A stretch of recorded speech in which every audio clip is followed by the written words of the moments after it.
You're looking at a quiet, grassy park right now. Maybe some locals are walking their dogs or, throwing frisbees around. But 2,000 years ago, the exact dirt beneath your feet was literally soaked in blood, buried in black magic curses, and, it hosted the highest paid athlete in human history. Welcome to Rome, traveler. Oh, and before we really get going, this deep dive is brought to you by Alessandro Palace, a hostel and bar especially for their guests. And today we are officially diving into Welcome to Ancient Rome's F1 track, The Secrets of Circus Maximus, a giant stadium of blood and frenzy. Quite a title, right? But our mission today is to completely transform that seemingly empty valley you're standing in right now, Yeah. right between the Palatine and Aventine Hills, into the colossal roaring spectacle it actually used to be. Yeah, and to really see what happened there, just look up to your left at the Palatine Hill. That's where the emperor watched from his palace, just staring down into this very valley. Exactly. We really have to throw out our modern preconceptions of Roman scale here. We always hold up the Colosseum as the ultimate stadium, right? Oh, totally. That's the one everyone knows. Right. But the Colosseum maxed out at around maybe 80,000 people. Circus Maximus packed in anywhere from 150,000 to up to 300,000 spectators.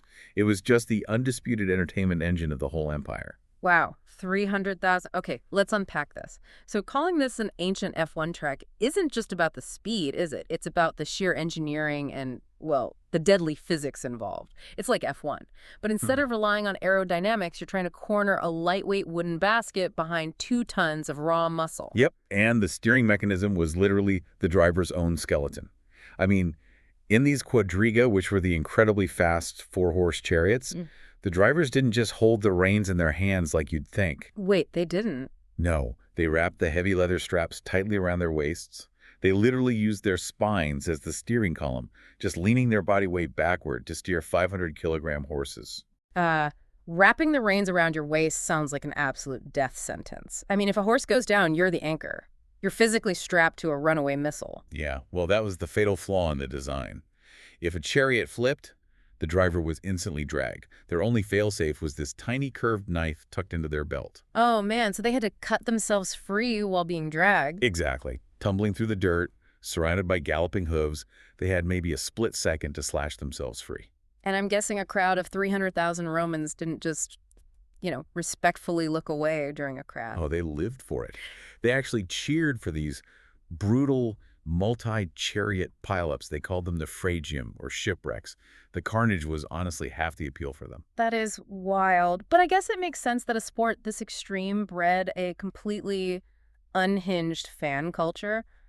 Modern sports hooligans have nothing on Roman spectators. You really don't. The fans were divided into these massive fanatical syndicates, the red, white, blue, and green factions. Right. And they didn't just paint their faces, did they? They literally weaponized black magic to win. Yeah, they used curse tablets.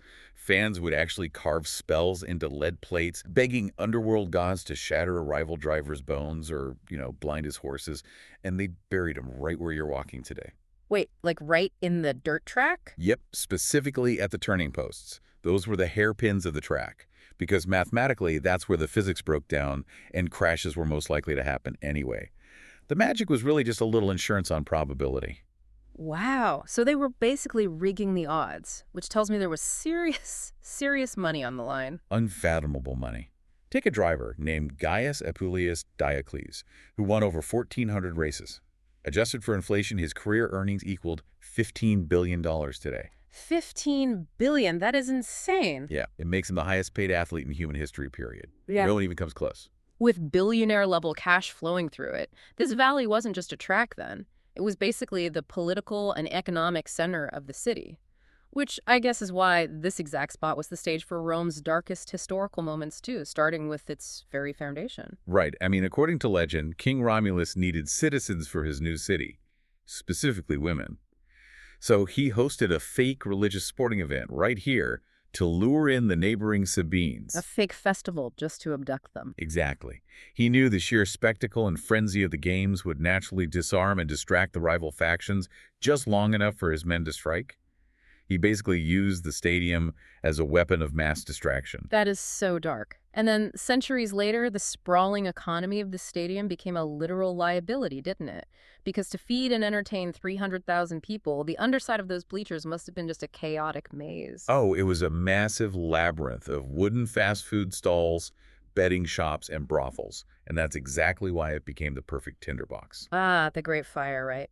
Yeah, in 64 AD, the Great Fire of Rome sparked right here in those crowded wooden arcades.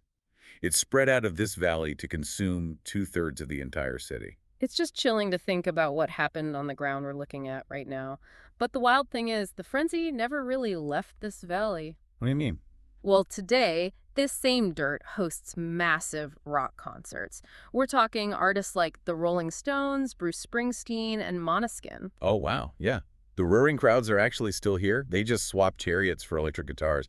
I guess the energy of hundreds of thousands of screaming Romans leaves a permanent mark on a place. It really does. So as you continue your walk across this field today, take a look at the dirt right beneath your shoes. Given how fanatical those ancient factions were, who knows how many undiscovered lead curse tablets are still buried just inches below your feet. Yeah, it certainly changes the vibe of a sunny afternoon stroll, doesn't it?